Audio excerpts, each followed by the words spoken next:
Welcome to this predicted paper from On Maths.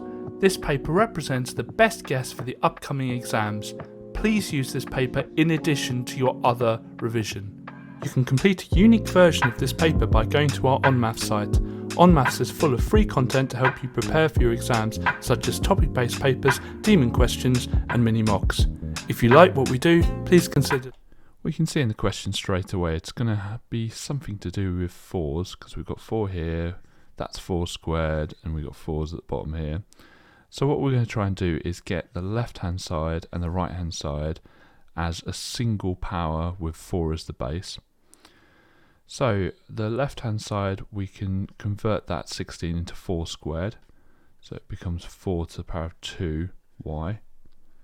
And let's deal with that square root. So square root is just the power of a half, so it becomes 1 over 4 times, and then that becomes 4 to the power of a half. Now the rules of indices say if you've got the same base, you just add the powers. So we're going to do that to the left and the right hand side. So we've got 4 to the power of 1 times 4 to the power of a half, so that would be 4 to the power of 1 and a half, or 3 over 2. Now the left hand side, we can actually go a step further, because it's at the bottom. To bring it to the top, we just make it negative.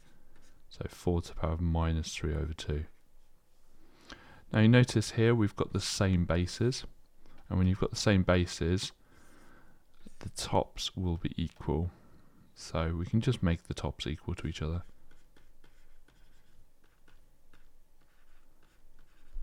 Now we're asked to express y as a function of x. That basically means we need y equals. So we just need to rearrange this so we get y equals. Let's start off by minusing the x both sides.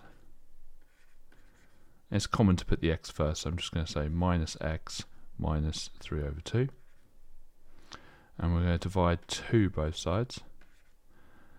So we get y equals minus a half x minus 3/4. First thing we need to try and do with this question is draw a diagram. So we're told that P, Q and R are on a straight line, so that would be quite a good place to start. So we're just going to draw a straight line. And we've got P, then we've got Q and R. And we're told there that they have position vectors. Now position vectors are all just from the origin. We don't know which way around, so it doesn't really matter where we put the origin, as long as the origin's in the same place for all of them. And the position vectors are P, Q and R respectively. We're told that Q lies 1/10 of the way from P to R, so that would be 1/10 there, and therefore that would be 9/10 of the distance here. And that's actually all we need to know. Obviously we need to put the directions on the vectors. That's all we need to know to be able to answer this question. So the first place to start is between P and Q. We can see that it will be, if I just draw it, it will be negative P plus Q. So it will be minus P plus Q. And also, having a look at this, PQ is also 1/10 of the way between P and R.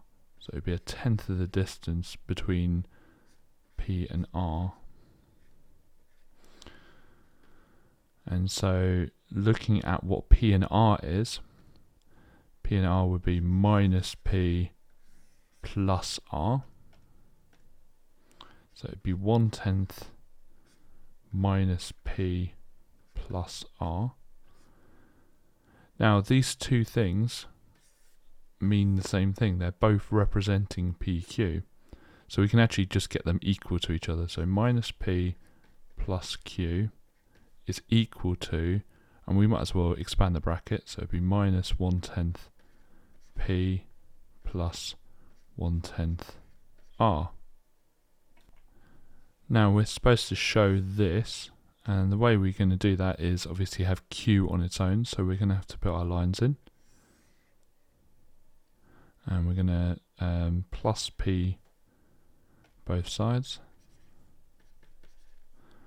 So we've got Q equals minus 1/10 P plus 1/10 R plus P. So we can tidy that up a bit by adding the P to the minus 1/10 P. So that would be 9/10 P plus 1/10 R. And looking at it, we've got maybe a step to go, because we can actually bring out that 1/10 on the outside. So it would be 9p, which we can put on this side, and then r. So looking at the formula for the area of a sector, we can notice straight away it's a very, very nice formula. Half r squared theta, and that's it. And you only get those kind of formulas with regards to circles when you're using radians. There's no pi in there, there's no complications, it's a really straightforward formula. But we notice that the student is using degrees, so you can't use degrees for a formula that's designed for radians. The formula for the area of a circle would have to have pi in it, it would have to have theta over 360, none of those things are there. So they've definitely used the wrong units for their angle. So we can say that the student should have converted the angle to radians. So to find the correct solution, we can either convert the angle into radians or just use the degree formula. So I'm just going to use the degree formula. Degree formula is theta over 360, convert it into a fraction, and then just times pi r squared, which is the area of a full circle. So the angle we have is 48, so it'd be 48 over 360 times pi times the 11 squared, which will be 242 over 15 pi centimeters squared. So the place to start with this question is to integrate the left-hand side. We're going to start though just by making sure that we have terms that we can integrate. So we need to separate that into t over t plus 1 over t, or 1 plus 1 over t. And that's going to equal ln 9. And we'll get our lines in because we're going to have to do quite a lot of rearranging, I think. So let's integrate that, and so that would be t plus ln t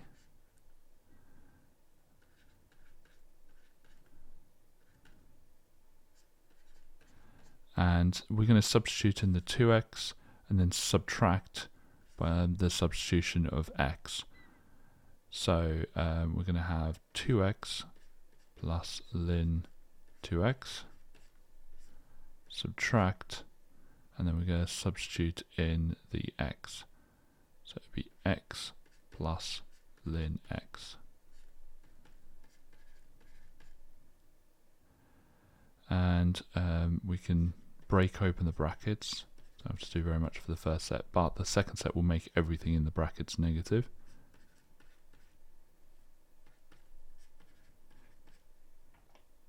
And so 2x take away x is just x.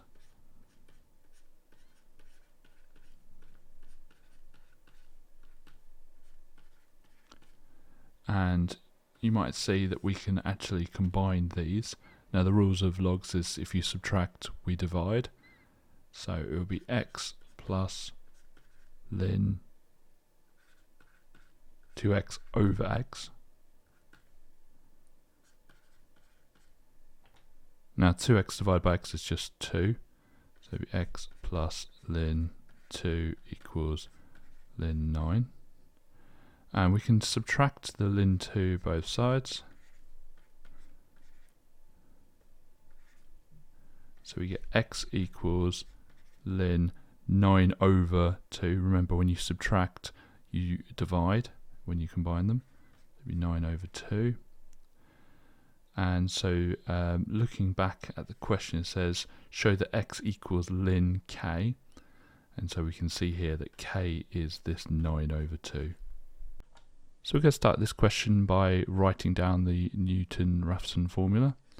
So it's an iterative function, and we put in the current term, and we subtract the current term having gone through the function over the current term having gone through the differentiated function. And so it should be n. So we need to find out the differentiated function. So we're just going to quickly differentiate this.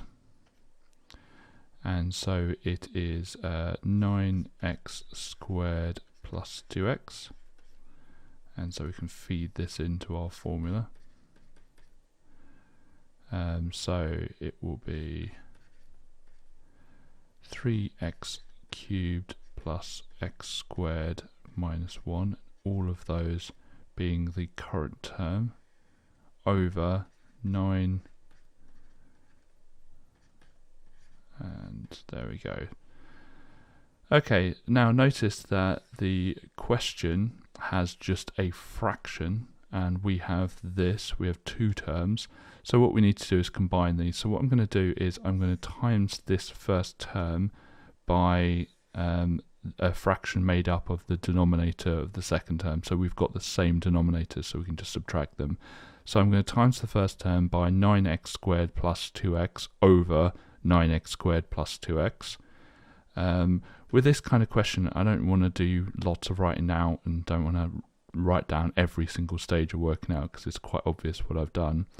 So what I'm going to do is I'm going to show the fact that this is now all over 9x squared plus 2x, and I'm timesing the top by this as well, so it's going to be x bracket 9x squared plus 2x, and now we still have the subtract 3x, and we're actually subtracting the whole of this, so it should be in brackets. It's cubed plus x squared minus 1. Okay, so we need to expand the brackets now. So this will be 9xn cubed plus 2xn squared. Then we're timesing everything in this bracket by the minus on the outside, so it'll be minus 3xn cubed minus xn squared plus 1. All of that is going to be over the 9xn squared plus 2xn. And we're going to just add the like terms here. So we've got 9x cubed, 3x, take away 3x cubed, so that would be 6xn cubed. We've got 2xn squared, take away xn squared, so that's going to be plus xn squared, then plus the 1. And at the bottom we've just got the same as before, because there's no terms that need to be collected. And that's for the next term. Let's just put that in. Let's just check it's the same form. So A would be the 6, B would be the 9, and C would be the 2. So the Newton-Raphson formula is just an iterative formula. So it says here we're going to start with 1, and we need to find the second and third values. So looking back at that formula that we discovered from the previous question, we're just going to substitute in 1, and you can just do it all on the calculator. We don't need to show any working out because we're just substituting in. So it would be 6 times 1 cubed plus 1 squared plus 1 over 9 times 1 squared plus 2 times 1. And so we can just show the answer is going to be 8 over 11. Then we're going to substitute in the 8 over 11, which on a calculator is a little bit more complicated, but using the fraction button you can make it very easy to check if you've made mistakes. So it'd be 6 times 8 over 11 cubed plus 8 over 11 squared plus 1 over 9 times 8 over 11 squared plus 2 times 8 over 11. And that will give us 5,107 over 8,272. So when we look at our formula, and we just have a look at the differentiated equation, we notice that when x is 0, the gradient is 0. So we're just going to write down the fact that there's going to be a stationary point there. So there is a stationary point when x equals 0. Because when you feed in 0 into the differentiated equation, you get 0, which means there must be a stationary point. Now the issue with that is that the Newton-Raphson method works by bouncing between the point at which it thinks that the graph is at and the x-axis, and if the gradient is 0, it will never reach the x-axis. We don't need to go into too much detail, but we just need to link it to the actual method.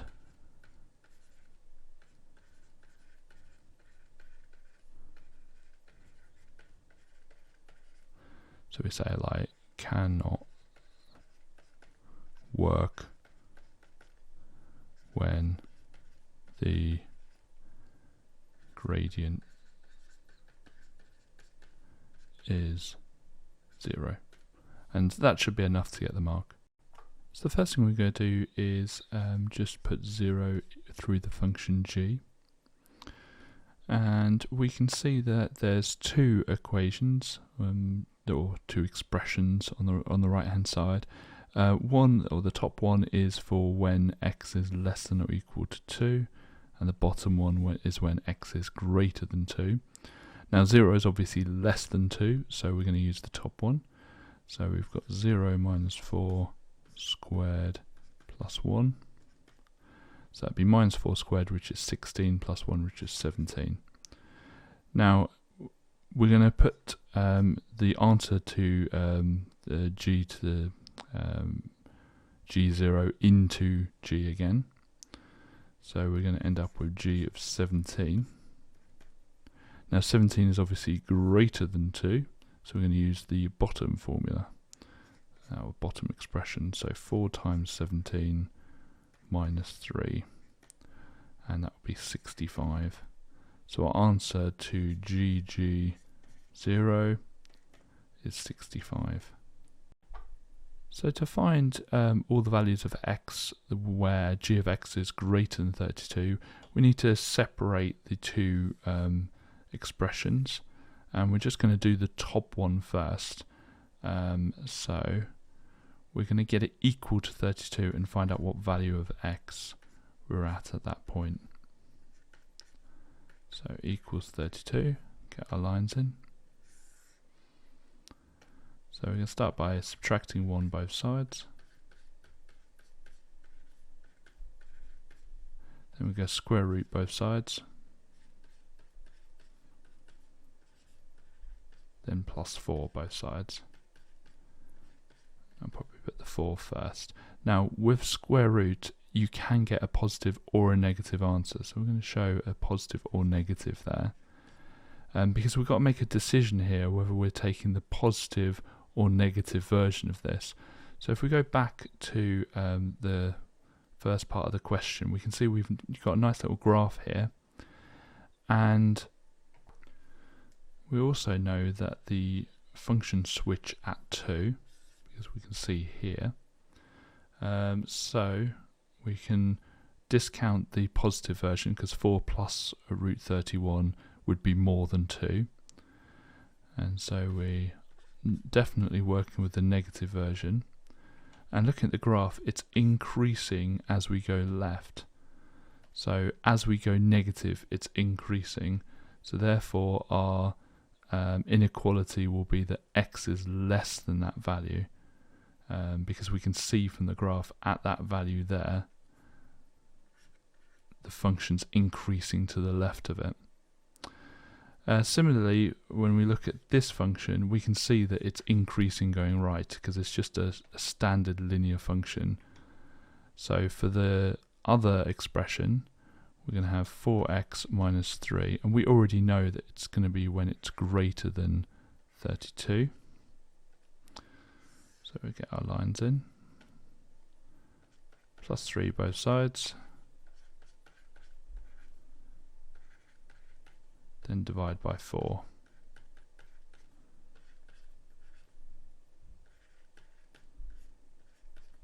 So we can see that our answer will be when x is less than 4 minus root 31, or when x is greater than 35 over 4. And we're clearly going to get two sets of answers because it's more than 35 at 2 points. Is it 35? Sorry, 32 at 2 points on this graph. So in order to have an inverse, a function must be one-to-one. So we're just going to evaluate the two functions based on that. So having a look at g of x, which we have a graph for, we can pick a point in y, we can pick any point, and draw a line across, and notice it intersects the line twice. And we call that a many-to-one function because a y-coordinate hits the graph more than one time. So we call that a many-to-one function, so it can't have an inverse. But if we have a look at h is actually just this top bit here. So it's just this bit here. So I'm going to just highlight it there. You can see that there's no y-coordinate that will hit that purple line more than once. So we call that a one-to-one function. So we say that h is a 1, 2, 1 function. So has an inverse. But g is a many to one function, so does not have an inverse. So to answer this question, first of all we need to find the inverse of h, and the easiest way of doing that is to write the function in terms of x and y. And we're just going to swap all the x's for y's and all the y's for x's. So instead of y equals, it'll be x equals. Instead of x minus 4, it'll be y minus 4. And all we need to do now is get it so that it's y equals. So we're going to start by subtracting 1 both sides. So it would be x minus 1 equals y minus 4 squared. Then we'll square root both sides. So it would be square root of x minus 1 equals y minus 4. Then obviously plus 4 both sides. So it would be square root of x minus 1 plus 4 equals y. Now we're told that this equals minus a half. So I'm just going to start again over here. I have x minus 1 plus 4 equals minus a half.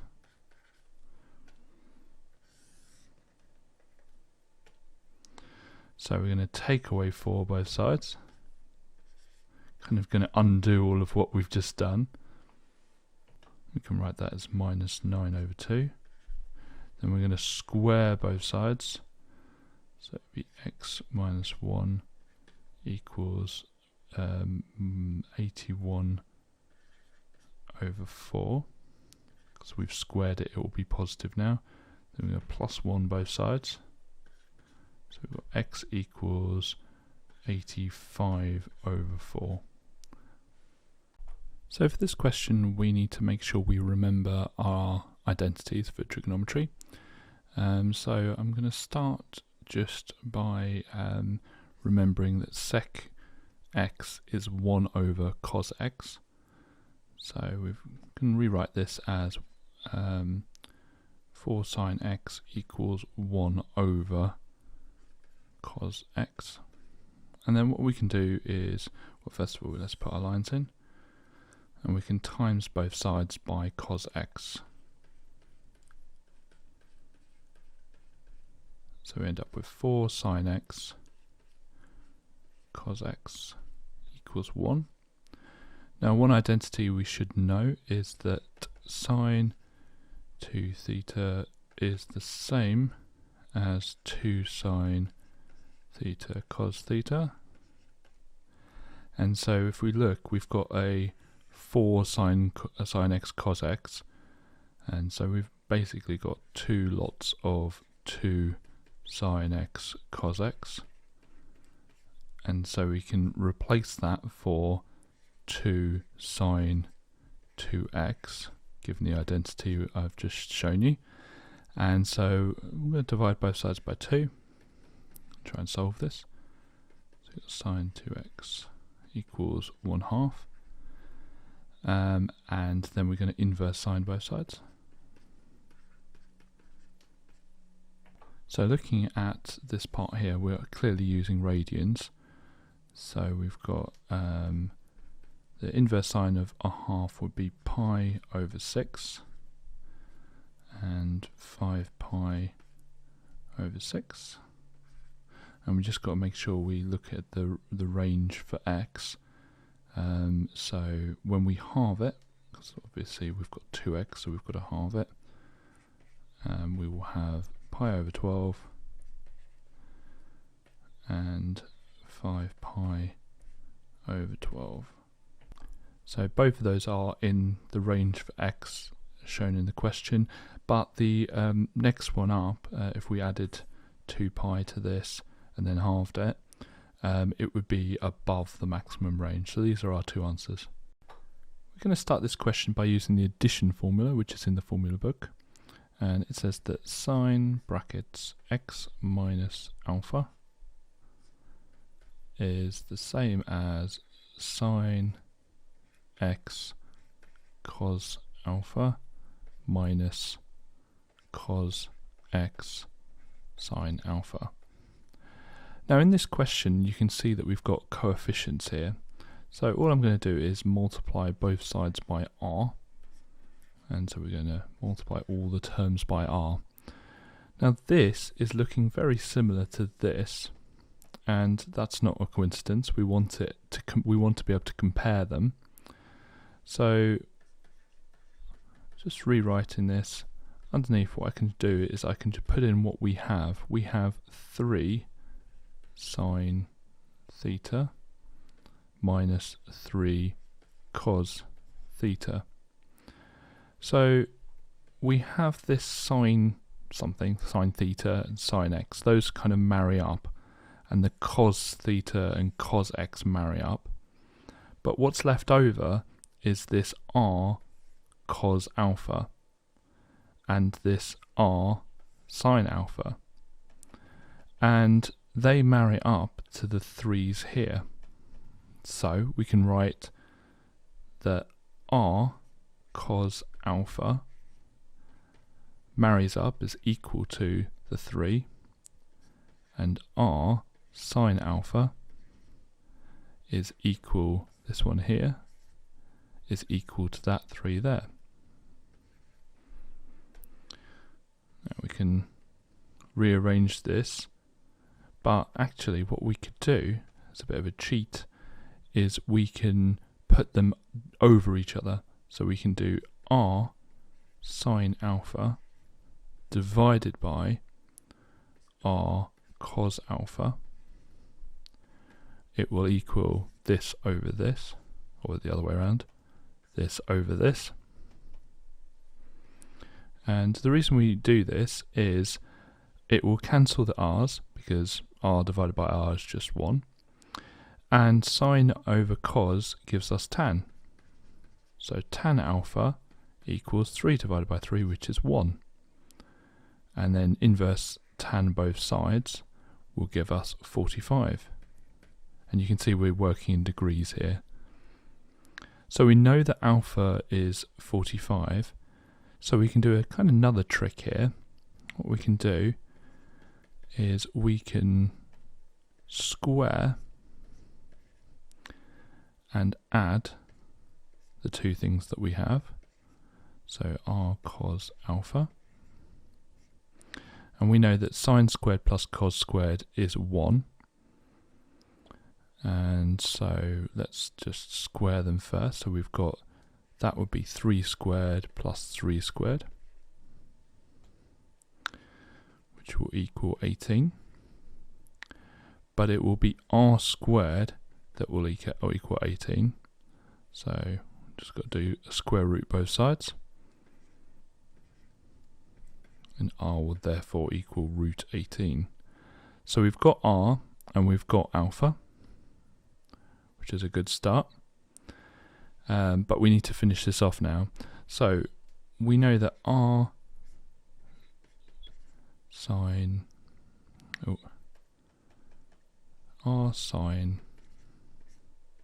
x minus alpha is 1.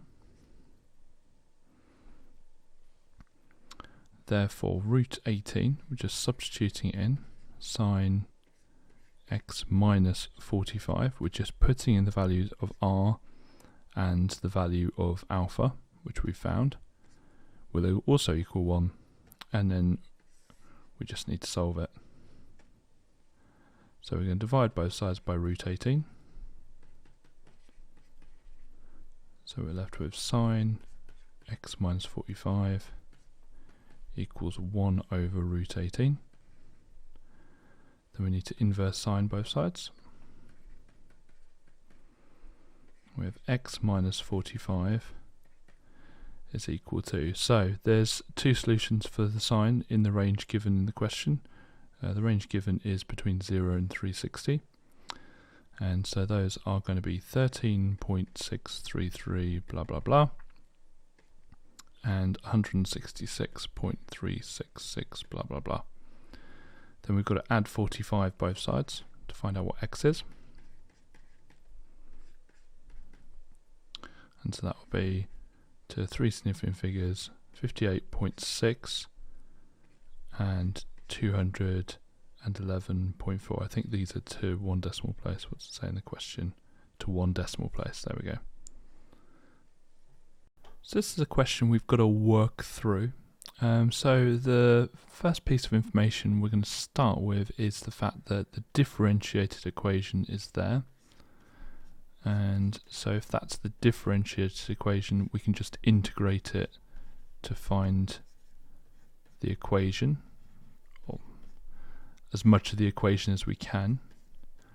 So we're going to just go through this, add 1 to the power, and then divide by that number.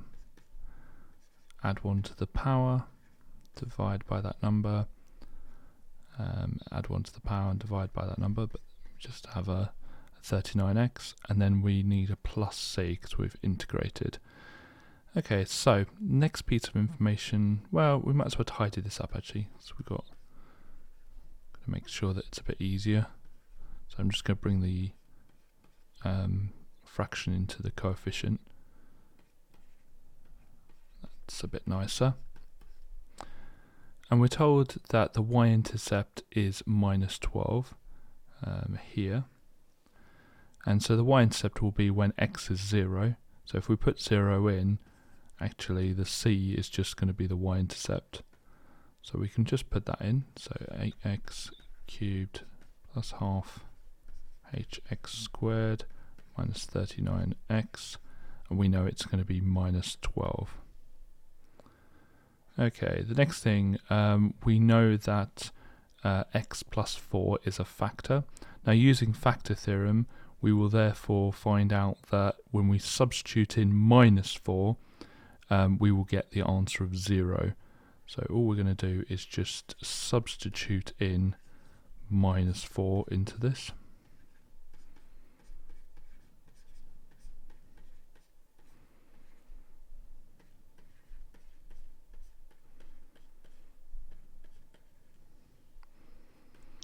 And so that will be 8h minus 368.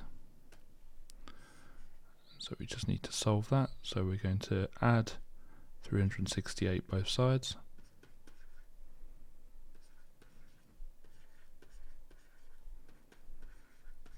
then divide by 8.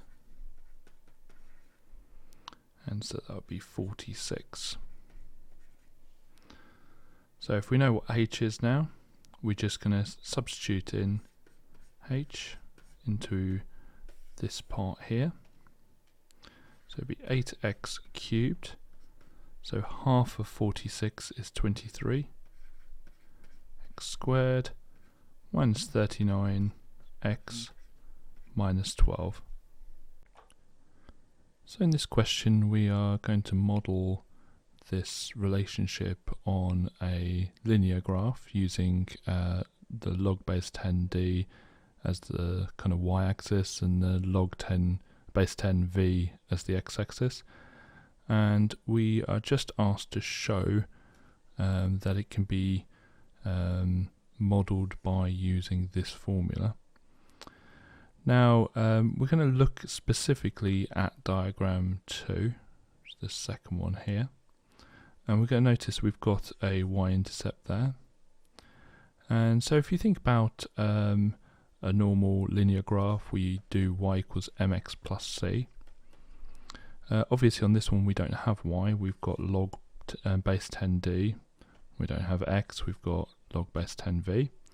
So let's write that out as a bit of a starting point. So log base 10d is equal to m log base 10v plus c.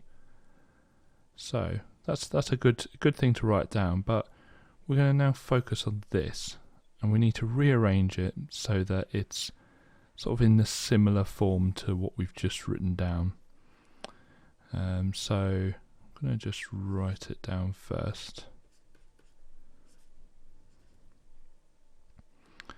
And I'm going to put my lines down because we're going to play about with it for a bit. So I'm going to log both sides, base 10. So we need to do that because we can see that there's logs in our other one, and we're trying to get this one to match it. And that's KVN. Now we know that there's a few rules of logs that we can work with here. The first one says if you multiply within logs, you can split them up by adding them. And the second one is we can bring that n down. So we're going to do both of those things at the same time.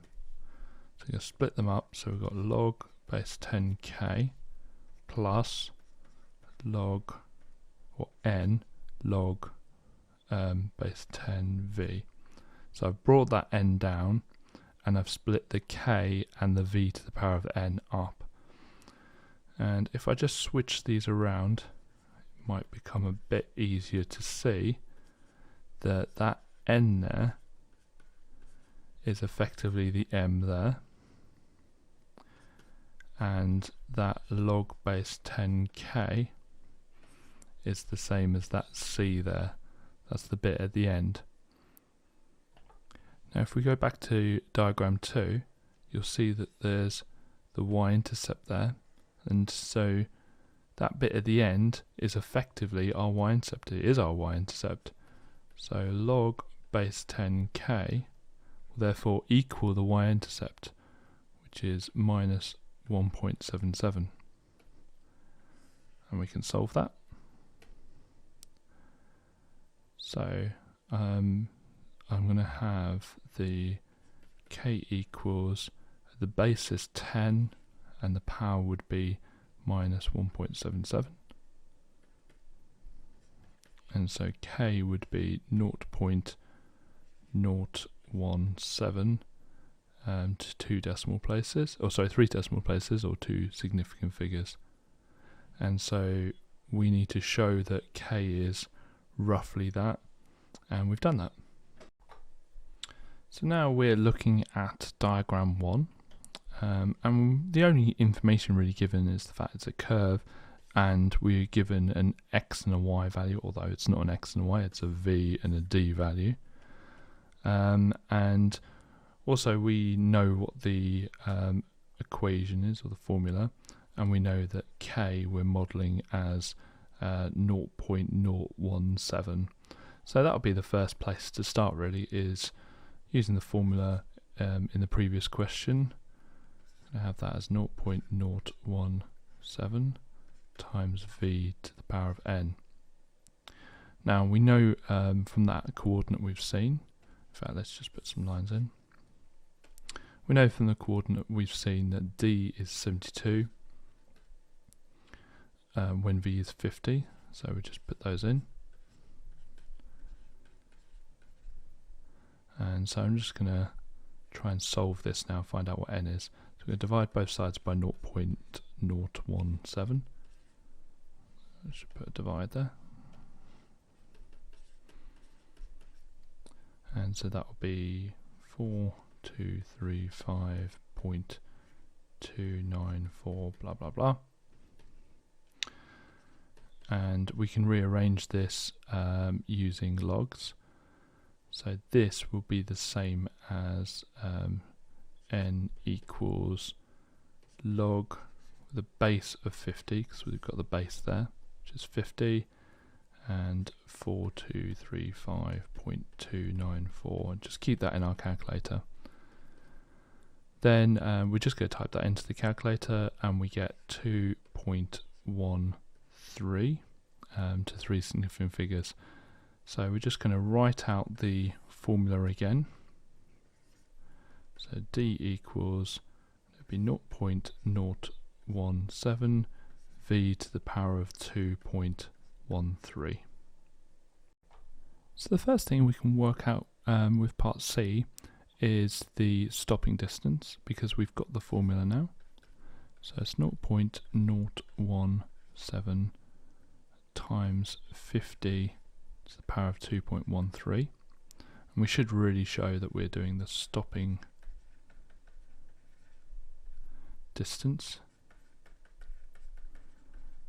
Always make sure you clearly label what it is you're working out. And so that would be 70.673 blah blah blah. The next we need to look at the reaction time. So just show that we're doing the reaction time. And well, it'll be the reaction distance, won't it? So reaction distance, because we are looking to see whether Ashley will stop in time, and we're given the fact that it's 100 meters ahead. Okay, so the first thing to notice is that the speed is in kilometers per hour, but the time is in seconds. So we need to convert the kilometers per hour into seconds first. And so to do that, what we're going to do is times it by 1,000 to convert the kilometers into meters. And the hours are at the bottom, so we need to divide by 60 times 60, which is 3,600. And when we do that, we'll get 13.8 recurring meters per second. Now we know that distance is speed, which is 13.8 recurring times the time, which it says is 0.8 seconds.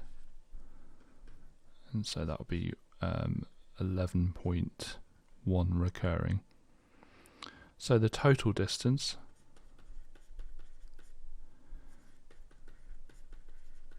always make sure you just label these things really clearly. So the total distance will be 70.673 blah blah blah plus 11.1 recurring, which will be to 3 significant figures 81.8 meters to 3 significant figures. And you always need to have a closing sentence to show that you've understood the significance of the 81. So we're just saying 81.8 is less than 100, and therefore yes, he will stop in time. make sure to write a complete sentence that relates to the answer of this question. There's been so many times where I've seen students do all of the working out and just missing out the final conclusion. The sum to infinity formula they're giving us has the sum of the first 6, and there is a formula for the sum of the first 6, so we're just going to use that, and that will be a brackets 1 minus r to the power of n, or in this case 6, over 1 minus r. And so we can feed that into that formula. So it'd be 8 over 7 times, and then it will be that formula, a 1 minus r6 over 1 minus r. Now we actually have another formula for the sum to infinity, and we can use it because r is going to be less than 1. And we can see that because in the question it says that the answer will be 1 plus or minus 1 over root k. And because we've got a 1 at the top here, however big k or small k gets, it will never reach, it will never exceed 1, it will never go over 1. And the formula is just a over 1 minus r. And in maths, whenever we have two things representing the same thing, we get them equal to each other. So this is equal to this. And so we're going to have a over 1 minus r equals the 8 over 7 times a brackets 1 minus r6 over 1 minus r. Okay, we're going to need lots of space for this because there's a lot we need to do. So the first thing I'll do is get rid of the fraction on the left hand side by timesing both sides by 1 minus r. Always prioritize getting rid of fractions. So we've got a equals, and it's just a matter of where, well, if you look actually, we get rid of that one as well. So we end up just simply having the top bit here, which is very nice. That works nicely. Next we can divide both sides by a, and so that'll leave 1 on the left hand side, and that will just get rid of that a there. So we don't actually need the bracket anymore. So we do, because it's still times. So r6. Now we can divide that 8 over 7 out. And so that will become 7 over 8 equals, and that would just leave 1 minus r to the power of 6. Then we're going to add that r to the power of 6, make it positive. Always nice to have something that's positive. And take away the 7/8 both sides. We have to just scroll down, extend our line slightly. Okay, so we've got r to the power of 6 equals 1 minus 7/8, which is 1/8. Then we're going to, now here we could root to the 6th, but actually what we could do, because notice there's an 8 there, if we cube root both sides, because we can do the cube root of 8, that would be, so when you cube root, you're timesing it by a third with powers, so that will leave r squared equals, and then the cube root of 1 is just 1, cube root of 8 is 2, and then we can square root it, and we get r equals square root of 1 is 1, square root of 2 we could just leave as root 2, because the question asks us to leave it in this form, and so that would be r equals plus or minus 1 over the square root of 2. We're going to start by just copying down the equation given to us in the question. And we're just going to move this down so we've got lots of space, and we're going to be doing stuff to both sides, so we'll get our lines in. Now the question tells us where to start. It says firstly taking logarithms, so we're going to be taking logarithms of both sides, so that should be nice and easy. So it'd be ln y equals ln 7x to the power of x, and we know with logarithms we can bring that x down, so let's just quickly do that now. So ln y equals x ln 7x. Now we can't go any further than that, and we just need to figure out what the next step will be. Well, we're looking at turning points, and whenever we're looking at turning points, we know we need to differentiate. And this is going to be quite difficult because we don't have y equals on the left-hand side, so we need to do implicit differentiation. So when we implicitly differentiate, it will be d by dx ln y, and then d by dx x ln 7x. So we're going to focus on the left-hand side first, and we just need to know that when we implicitly differentiate ln y, we're going to end up with 1 over y. So it would be 1 over y d over dx. And we've just switched them all around the other way. And it will be obviously dy by dx when we do that. On the right-hand side, we're going to be using the product rule. We're going to have u equal the x and then v equal the ln 7x. And so when we do that, we end up with x times 1 over x, then plus the ln x, and then times by the 1. Okay, we can tidy up the right hand side, so we've got 1 over y dy by dx equals, and then x times 1 over x, just 1, and then ln x times 1 is just ln x. Last thing we can do is just times both sides by y, because obviously for finding the turning point we need dy by dx equals, so that would be dy by dx equals y brackets 1 plus ln y, or ln x even. Okay, now to find a turning point, we just get the differentiated equation equal to 0. So it'd be 0 equals y brackets 1 plus ln x. Now we were probably wondering why they've given us a little sketch of the graph. It's for this next bit, because we know that it will, to solve this, we need to get the y equal to 0, or the right hand side of the bracket equal to 0.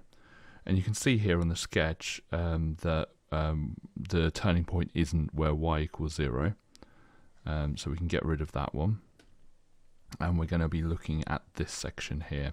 So we're just going to get that section equal to 0. So I can scroll back up. Where is it? 1 plus ln x. So 1 plus ln x equals 0. Get my lines in. And first thing we're going to do is take away 1 both sides.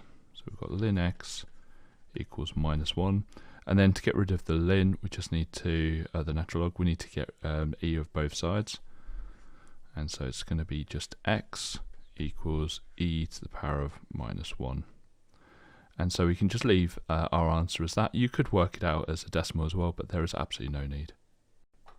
This question's pretty straightforward because it just means that we need to substitute in the numbers and figure out that one of them gives us a number less than 8 and the other one gives us a number more than 8, and therefore the point at which the line crosses 8 needs to be between the two.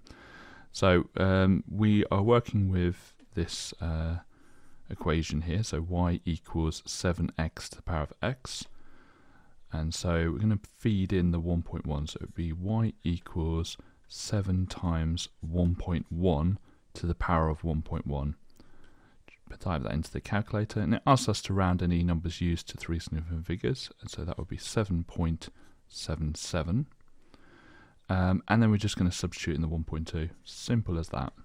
So it'd be the same thing, but this time it would be 1.2 to the power of 1.2. And that gives us to 3 significant figures 8.71. And so because 7.77 is less than 8, and the 8.71 is more than 8, and c is continuous, so it's not like a function that jumps around, then the alpha we're looking for must be between 1.1 and 1.2. So always make sure you have a closing sentence just to absolutely show the examiner that you understand your conclusion. In order to do this question efficiently, you need to practice using the iterative function on your calculator, and it's dead simple to use. So we're just going to bring up the calculator here. And what we're going to do is start off with the number we're starting with. So it says the first x value is 1.1. So we're just going to type in 1.1 and press equals. And that will store it in the calculator. Now the next thing we're going to do is 7/8 times that 1.1 to the power of 1 minus that 1.1. So we're going to start with the fraction button. We're going to do 7/8. Then instead of times 1.1, we're just going to say times answer. And then it's going to be to the power of 1 minus, and again, instead of 1.1, we're just going to type answer.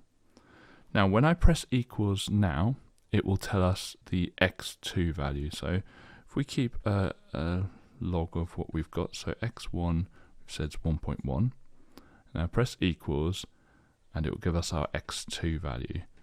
And I'm just going to write the first few digits and just some dots showing that I'm not rounding it, I'm just showing what's in my calculator. Now the amazing thing about this iterative function is all I need to do now is press equals, and when I press equals it will feed in this answer here back into this working out here. So it will create that as the new answer. So that answer will no longer be 1.1, it will be the 0.866 blah blah blah blah blah. So let's press equals now, and that will give us the x3 value. So the x3 value is 0.858 blah blah blah. Press it again one more time to find the x4 value. So the x4 value is going to be 0.8563 blah blah blah blah. And it's asked us to round it to 3 decimal places, so that's going to be 0.856 to 3 decimal places. To find the long-term behaviour of this new equation, we're going to use the iterative function on our calculator. So I'm just going to bring up my calculator, and I'm going to use the iterative function by first of all putting in the first value, so 1.5, and pressing equals, and that will store it in the calculator. Next I'm going to do the 2 times the 1.5, but I'm going to press answer to the power of 1 minus the 1.5, and we're just going to put answer. So if I press equals, that will give me x2, and again will give me x3, x4, x5, x6. I'm not really seeing any pattern, it's jumping a lot. So what I'm going to do is I'm just going to keep pressing the equals, and you'll notice that very quickly this happens, where every time I press equals, it jumps between 1 and 2. So the long-term behaviour is that it will jump between 1 and 2, and we call that periodic. So periodic, meaning it has a period, which means it just repeats between 1 and 2. There's 2 parts to this question. First of all, we need to find out these limits, and then the second part is find out the integral. So we're going to just start with finding out the limits. It doesn't really matter which way around we do. So looking at this graph, we notice that it hits the y-axis at both the start and the finish of where the graph is. So at both of those points, y equals 0. Now we've got an equation here involving y. So all we need to do is get that equal to 0. So we're going to have 9 sine 2t equal to 0. Get our lines in. So we're going to divide both sides by 9, which will just effectively get rid of the 9. So we've got sine 2t equals 0, and then inverse sine both sides. And so that will be 2t equals 0 and pi, and then obviously divide by 2 both sides, and we've got t equals 0 and pi over 2. So we've got our limits now. So looking at the question to try and find what the integral is, I noticed straight away that the that this part here has a sine 2t. And whenever we have a sine 2t, we can always rewrite that as, so we've got sine 2t, we can rewrite that as 2 sine t cos t. So I'd probably start by rewriting that as y equals 18 sine t cos t. And something else we noticed, like normally when we integrate, we're integrating the y with the dx. But with this question, because it's parametric equations and we're involving t, and you can see here that we have a dt at the end, we're going to have dx over dt and then dx at the end. So we haven't changed this at all because we're dividing by dt and timesing by dt, so we're not changing it. But it means that we are finding two things that we can find.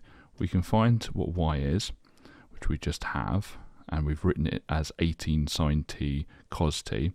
And all we need to do is find the, or differentiate x with regards to t. So we're going to do that now. So we're just going to write down the basic equation first and get our lines in. And so we're going to do dx by dt. And then when we differentiate that, we'll just convert that sine into a cos. And so we've got both sides of this now. So we're just going to feed them in. So y is 18 sine t cos t. And the dx by dt is so times 3 cos t and dt. And we've got our limits as well, which we've worked out at the start. So our limits are going to be pi over 2 and 0. And then we just need to tidy up so it looks like the question. So we're just going to put our limits in again. And we're going to do 18 times 3, which is 54.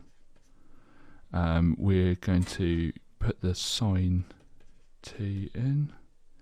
And then we've got cos times cos. So it'd be cos squared t dt. And so you can see here that the k will therefore equal that 54.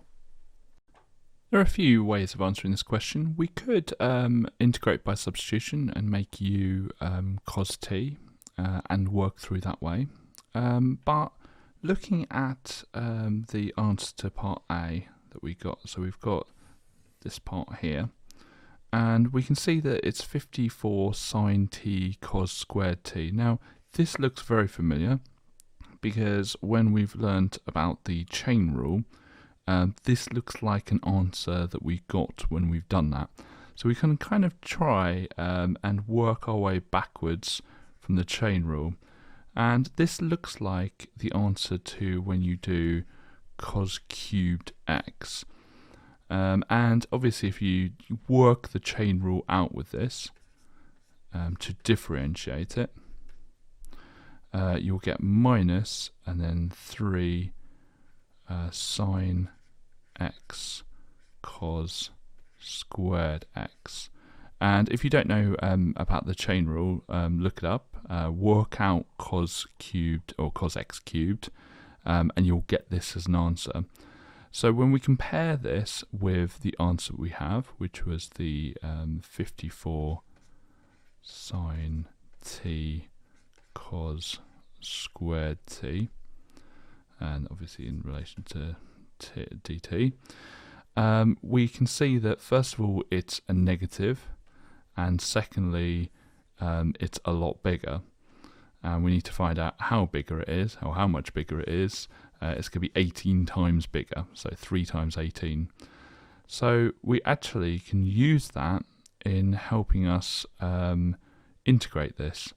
And so we know it's going to be, and we'll put our limits in because we'll do that at the end. So it's going to be 18 times bigger, and it's going to be negative. So it's going to be minus 18, and then the cos cubed t. And it's a much easier way of doing it when you notice that you've got a kind of opposite chain rule going on. And the only way of recognizing it really is just by practicing it. And we've got this a bit too far. I was a bit enthusiastic there, so let's move that back. Okay, then we feed in the pi over 2, and actually we just get 0, and we take away when we feed in 0, and so that was just going to be negative 18, and 0 take away minus 18 is just going to be 18, and so our area is 18. I'm going to start just by writing the parametric equations again, just so we've got access to them for this question. We've got x equals 3 sine t. So we're looking for the width here. So let's just show it on the diagram. This width here. So from A to B. And so what we need to do is work out what we know about A and B. Well, we know A and B are both 5.6 high. So we know that y equals 5.6 on both of them. And so we can just use our equation for y to find out what the value of t is going to be. So we're going to equal y at 5.6. And then just put in our lines and solve. So we're going to start by dividing both sides by 9. So that would be 0.622 blah blah blah equals to sine 2t. Then we're going to inverse sine both sides. And I'm just going to move the 2t to the left hand side just so it's a bit easier.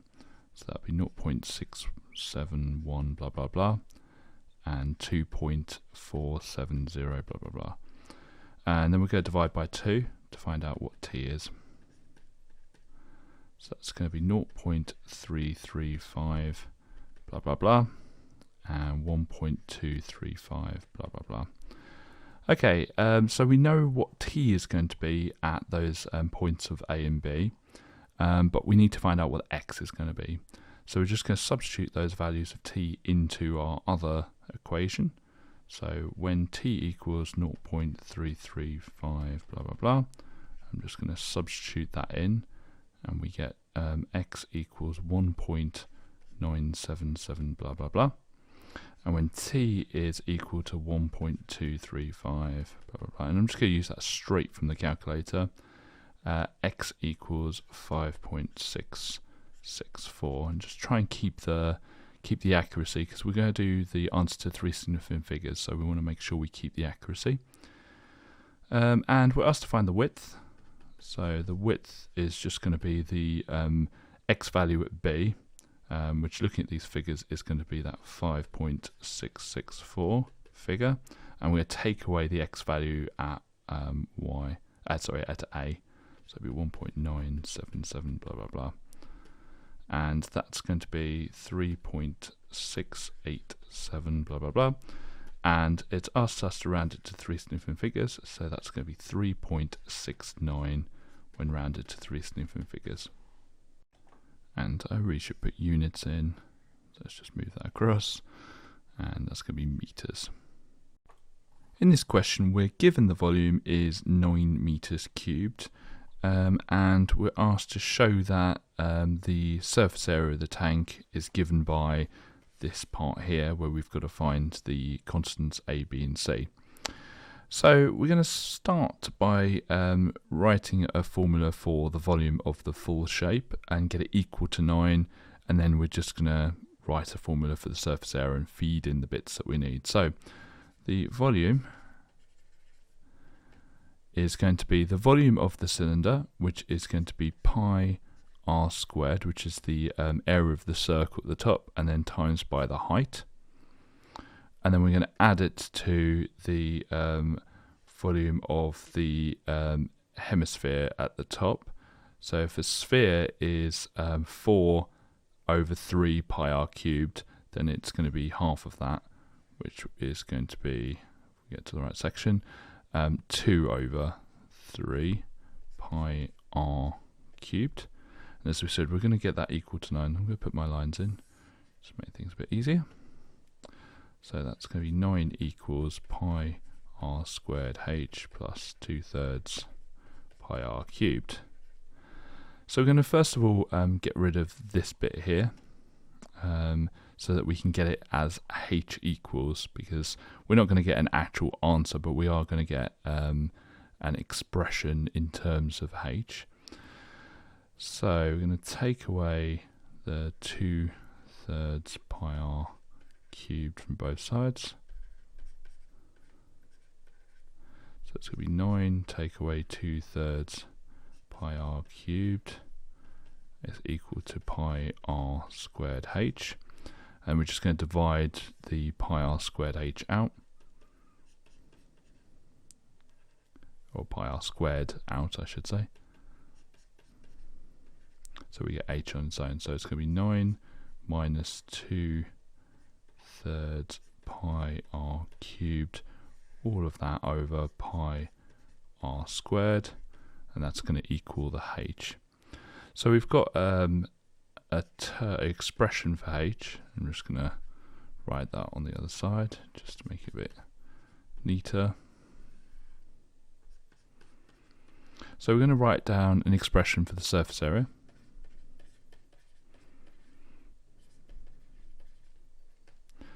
So that is going to be the area of the circle at the bottom, so it would be pi r squared.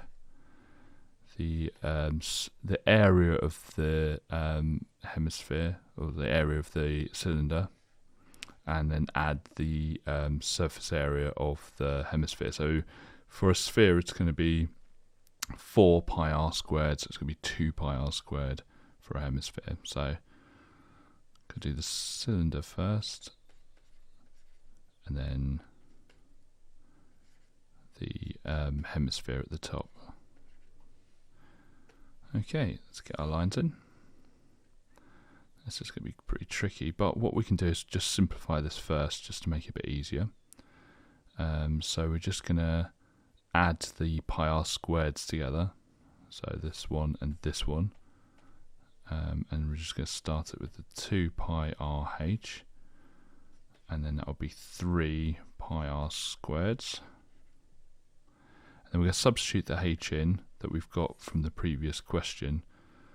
So we're going to have the 2 pi r at the outside, and then we're going to have the 9 minus 2/3 pi r cubed over pi r squared as the h, and then we're going to plus the 3 pi r squared. So it looks pretty messy.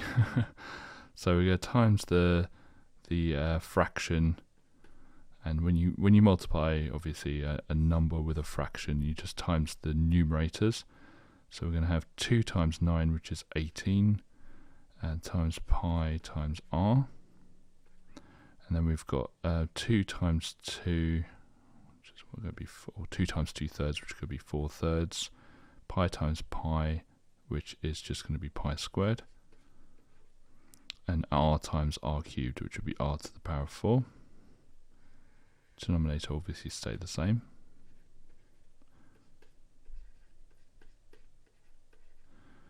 Right, and then we look at what at the top and the bottom of the fraction can we cancel.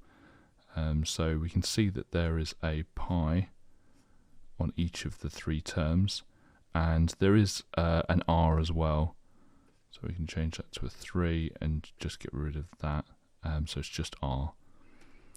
And so let's just rewrite that just so it's nice and simple, so we can see it. So it'll be 18 minus 4 over 3 pi r cubed over r plus 3 pi r squared. Let's just give ourselves a bit more space here. Let's extend these lines slightly. Now we can split this fraction up. So it's going to be 18 over r minus 4/3 pi r cubed over r plus 3 pi r squared, and then the r's will cancel here.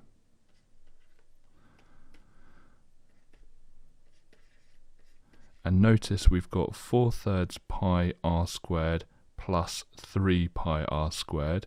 So we can merge those together into 5/3 pi r squared. So let's compare that to what it says in the fraction. So we've got a over r plus b over c pi r squared. So a is going to be 18, b is going to be the 5, and c is going to be the 3. So whenever we're looking for minimums, we're looking at differentiating the equation given to us, and then we're looking for turning points, so we're looking to get it equal to 0.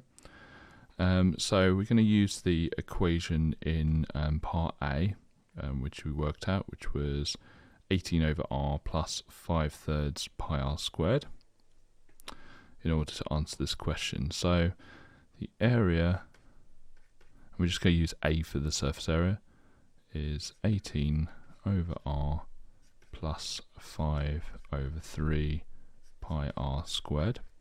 Now we know we're going to differentiate, so the first thing we need to do is just get rid of these fractions, so it's going to be easier to differentiate. So instead of over r, we're going to do 18r to the power of minus 1 plus 5/3 pi r squared. So we're going to differentiate, so it's going to be dA over dr, and that's going to be minus 1 times the 18, which is minus 18, take away 1 from the power, and that's going to be times 2, which will be 10 over 3 pi r, and then we're going to decrease that by 1, so that's just going to be 0. Well, it's going to be 1, sorry, so it would be r. Okay, and we said we're going to look at when it's 0.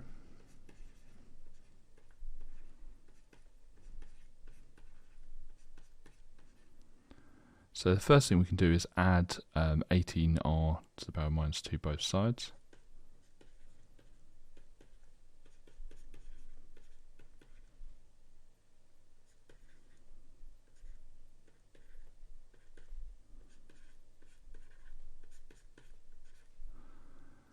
And what we can do now is we can times both sides by r squared, and that will just leave 18 on the left hand side, and then r times r squared will be r cubed, so it will be 10 over 3 pi r cubed. And then what I want to do is just get that r cubed on its own, so we're just going to move down, get some more working out lines in. So we're going to divide both sides by the coefficient of the r cubed, so divide both sides by the 10 over 3 pi, and that will be, 54 over 10 pi equals r cubed. And then what we can do is you can cube root both sides. And I'm just going to write that as r equals, and then the cube root of 54 over 10 pi. And then what I can do is just type that into the calculator, and I get 1.1978 blah blah blah, and it says it wants it to 3 significant figures, so it would be 1.20 meters to 3 significant figures.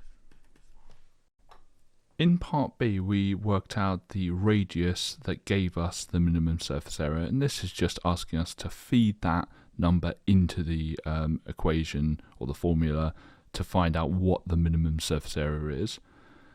So I just need to get my answer to part B and feed it into my answer to part A. So the answer to part A was 18 over r plus 5 over 3 times pi times r squared, and the r, which was and I'm not going to do the 3 significant figures ones, I want to try and keep the accuracy, so I'm going to have what was in the calculator, 1.978 blah blah blah, and just feed that into the calculator, you'll get 22.5397. It says it wants it to the nearest integer, the nearest whole number, so that will be 23, and it's a surface area, so it's going to be meters squared, and then just show that it's to the nearest integer. So a standard partial fraction question. So we've got 1 over p brackets 5 minus 2p, and so we're going to do a over the first sort of factor at the bottom, which is just going to be p, and then plus b over the second factor, which is that 5 minus 2p. And let's get our working out lines in. So the first thing we're going to do is try and combine the right hand fractions. So I'm just going to times the top and bottom of the first one by the 5 minus 2p. So it's going to be a 5 minus 2p over p brackets 5 minus 2p, and do the same to the right hand side, times top and bottom by p, so it'll be bp over p brackets 5 minus 2p, and then we can combine the tops, so it'll be a brackets 5 minus 2p plus bp, and all of that over p brackets 5 minus 2p. And what we can see now is that the everything is over the same thing, so I can times both sides by the 5, or by the p brackets 5 minus 2p,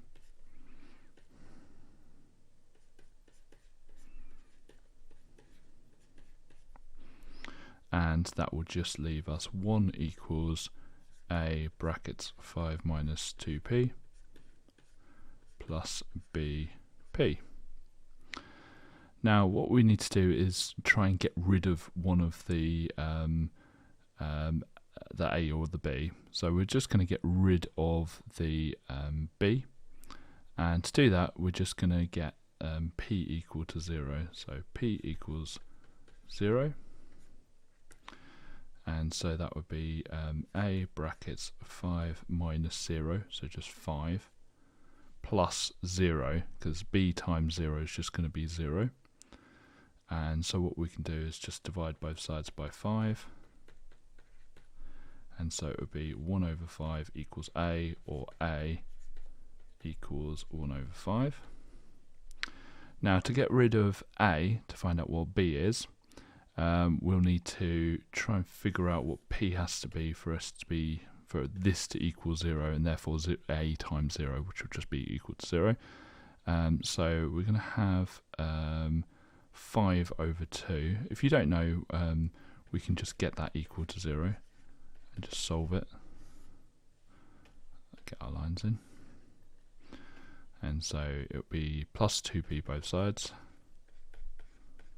So it'll be 5 equals 2p, and then divide by 2 both sides. So it'll be 5 over 2 equals p. So at 5 over 2, p will equal 0. So we're going to substitute in p equals 5 over 2. And so it will be 1 equals 0 plus b times 5 over 2. And then we just need to solve that. So we're going to divide both sides by 5 over 2. 1 divided by 5 over 2 is just going to be 2 over 5. And so b will equal 2 over 5. Now we can go back to this first bit and rewrite that equation. So instead of a and b, we know what they are now. So I'm just going to write out the whole thing. And instead of a, it's going to be 1/5 over p plus, and instead of b, it's going to be 2/5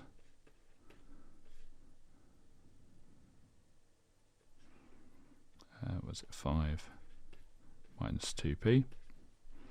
And then we can just rewrite that a little bit. So instead of 1/5 over p, it would just be 1 over 5p. instead of 2/5 over 5 minus 2p, it would just be 2 over 5 brackets 5 minus 2p. So the first thing we're going to do with this question is rearrange this part here. So I'm just going to start by writing it all down.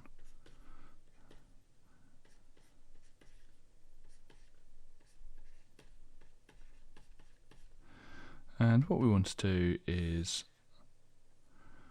to rearrange it to get the p's on the same side, and we want to get the dt over to the other side. And calculus is a bit weird because sometimes it works as just a normal equation, sometimes it doesn't. But with this, we can move the dt across to this side, and we can start moving this stuff over to this side. So we're going to times both sides by 10, and we're going to divide both sides by all of this part here. And so we'll end up with 10, all of that over p brackets 5 minus 2p, that's dp. And on the right hand side, we've times by 10 and we've divided this out, so we're just going to be left with the 1, and we've moved the dt across to this side. And so this means that we can start to figure out how we're going to answer this question, because what we will probably start to notice is that this is very similar to what we worked out in part A, and it asked us to create a partial fraction from something that looked very, very similar. So I'm just going to drag this across because I've left myself an awful lot of room on this side. So we're going to rewrite this as partial fractions, so we've got a chance of actually finishing off this question. So this is going to be, notice that it's 10 times bigger, so it's going to be, instead of 1 over 5p, it's going to be 10 over 5p. This is just my answer to A. Plus, and it's not going to be 2, it's going to be 20, because 20 is 10 times bigger. 5 brackets 5 minus 2p, and that's dp, and then we'll worry about the 1 later on, because that one's going to be relatively easy. Let's just extend our lines. Okay, so first thing I'm going to do is just simplify it. So 10 over 5, so that's going to be 2 over p. And then the 20 and the 5 here will cancel. So that's going to be 4 over 5 minus 2p dp. Okay, so we're in a situation here where we're looking at integrating. And so we want to integrate the left and the right hand side to get rid of the fact that at the moment they're both differential equations, and we want to get them back to just a normal equation. So we're going to integrate the left hand side first. So 2 over p will become 2 ln p, and 4 over 5 minus 2p will become minus 2 ln brackets 5 minus 2p. And when you integrate 1, that will just bring back the letter which you're integrating it with regards to, but we also have a c. Remember, when you integrate, you introduce a constant. So the next thing we need to do is figure out what that constant is. Well, if we have a look at the question, it does actually tell us how we're going to work it out, because it says that there are 1,000 meerkats when the study began. Now, when the study began, t is 0, and the population, therefore, you'd think would be 1,000, but it does say it's measured in thousands, so it's just going to be a 1. So we're going to substitute those values in. So it would be 2 ln 1 minus 2 ln brackets 5 minus 2. And t is 0, so it's just going to be 0 plus c, which is just going to be c. And then when you work that out, you can work out that c is minus 2 ln 3, because this will be, well, with the rules of logs is that when you take them away, it just becomes a division. So it's this divided by the 3 there. So it'd be 1 over 3 for ln 1 over 3. And so that would be minus 2, well, it would be 2 ln 1 over 3. And then that would be minus 2 ln 3, because it would be 3 to the power of minus 1. Bring that minus 1 out, and so it would be minus 2 ln 3. So we found out what c is, and so we're going to put c back into the equation we had earlier. So 2 ln p minus 2 ln 5 minus 2p. All the same as before, but at this time, instead of plus c, it's going to be minus 2 ln 3. And now we just need to rearrange it so we have just t equals. So the first thing we're going to do is add the 2 ln 3 to both sides. And I'll do that first, because obviously we know what p is.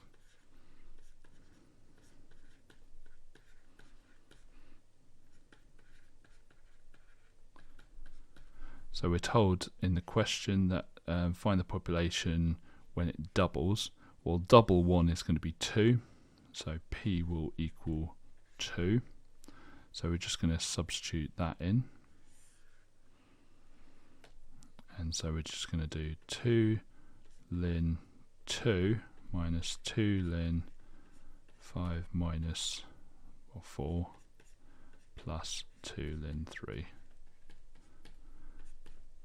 Work that out, and we get 3.5835 blah blah blah, which it says it wants it to 3 significant figures.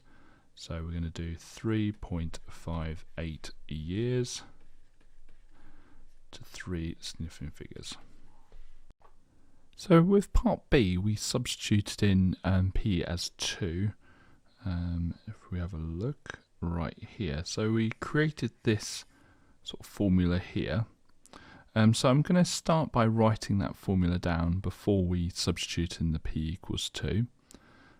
So we had 2 ln p minus 2 ln brackets 5 minus 2p plus 2 ln 3 equals 7. I'm just going to put my lines in. Okay, so we need to rearrange this so that it's all just kind of one thing. We need to just have a look and see what we can do here. We'll notice that we have 2 ln for each of these here. We've got a minus here, which means that we're dividing. So we're going to focus on this part first. And so what we can do is rearrange that to 2 ln,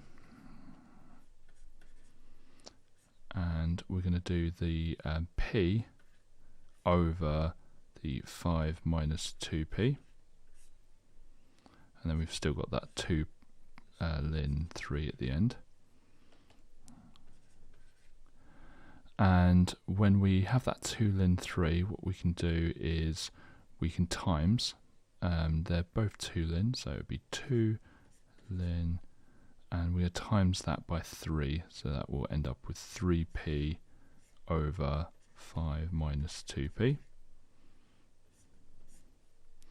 and all of that equals t.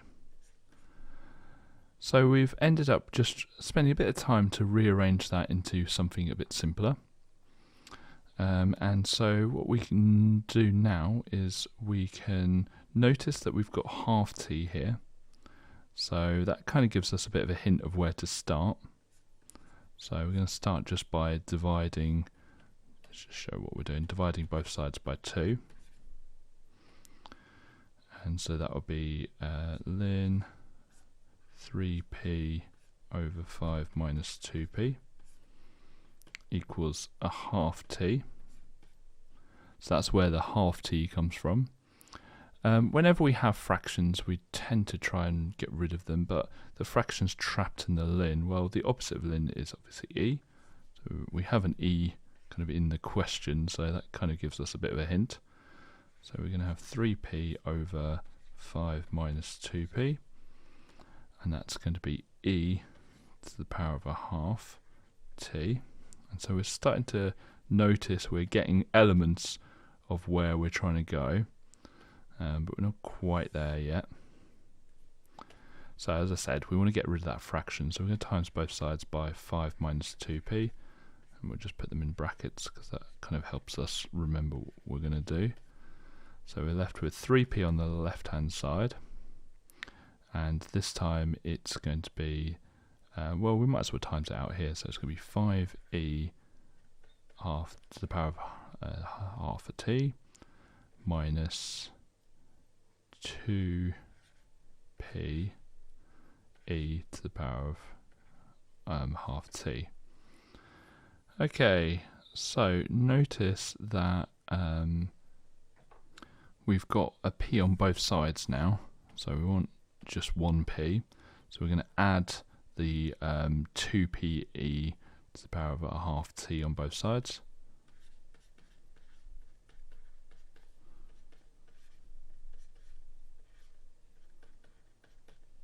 So we're going to end up with 3p plus 2p e to the power of a half t, and then we're going to have the 5e half t.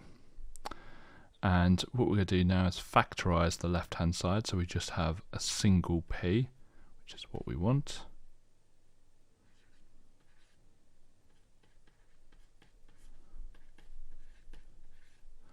And we just need to move that to the left hand side, so we're going to divide both sides by that bracket.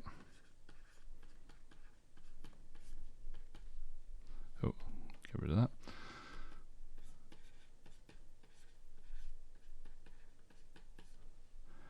So we're left with p on the left hand side, and then we're left with 5e to the power of a half t over 3 plus 2e to the power of a half t. And we think, oh well, we're probably finished now. We're just going to put some more working out lines in, because we're clearly not. Because if we have a look at the part here, we've got an integer here, and an integer here, and the only power we have, or the only e to the power of anything, is this part here, and we've got e to the power of a minus half t. And so we've got like an e at the top here that we need to deal with. So what I'm going to do is I'm going to times top and bottom by e to the power of minus half t. So I'm going to times top and bottom by e to the power of minus half t. And the reason for that is it will just get rid of the e to the power of half t at the top, which we know we need to because we only have an integer at the top. It will get rid of this part here, which might surprise us, but actually this is going to be our left hand term, so we're just going to be left with 2. I'm just going to move it to the left side, so we're just left with 2, and we're going to times this one here also by e to the power of a half t, so it's going to be plus 3 e to the power of half a t. And now we have an integer at the top, integer on the bottom left, and an integer at the bottom right, and then we've got e to the power of a half t. So our a will be 5, our b will be 2, and our c will be 3. You can complete a unique version of this paper by going to our OnMaths site. OnMaths is full of free content to help you prepare for your exams, such as topic-based papers, demon questions, and mini mocks. If you like what we do, please consider subscribing.